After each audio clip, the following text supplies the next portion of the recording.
So Victoria memorial చూసి బయటకు వచ్చేసరికి లంచ్ టైం అయింది. సో అందుకని ఇంకా ట్యాక్సీ తీసుకొని వాళ్ళనే అడిగాము, లైక్ ఇక్కడ ఏదైనా మంచి రెస్టారెంట్లో బిర్యానీ ఎక్కడ బాగుంటుంది అని అడిగితే, సో వాళ్ళు ఇక్కడ అర్సలాన్ అనే రెస్టారెంట్కి తీసుకొచ్చారు. సో వెస్ట్ బెంగాల్లో లైక్ కోల్కతాలో ఇది famous biryani shop and cost కూడా చాలా ఎక్కువ ఉంది, బట్ బిర్యానీ క్వాంటిటీ చాలా ఎక్కువ ఇచ్చారు. సో ఒక్క ప్లేట్ తీసుకుంటే ఇద్దరు తినచ్చు అనిపించింది. సో తను చూసారు కదా, తను వచ్చి ఒక హిందీ యాక్టర్ అంట. మీకు ఏమైనా నేమ్ తెలిసినట్టయితే కమెంట్ సెక్షన్లో కమెంట్ చేయండి ఎవరు అనేసి. సో ఈ బిర్యానీలో అయితే ఒక ఎగ్ అండ్ ఒక చికెన్ పీస్ అండ్ పెద్ద ఆలు పీస్ కూడా ఇచ్చారనమాట. సో ఆలు లేకుండా ఉంటే బాగుండేది.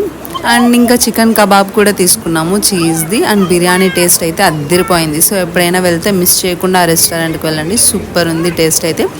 సో ఫుల్గా తినలేక కొంచెం హాఫ్ అలా తినేసి ఇంకా టైం అయిపోయిందని చెప్పి ఇంకా స్టార్ట్ అయ్యి వచ్చేసాము. సో నెక్స్ట్ వీడియో కోసం వెయిట్ చేసి ఛానల్ని సబ్స్క్రైబ్ చేసుకోండి.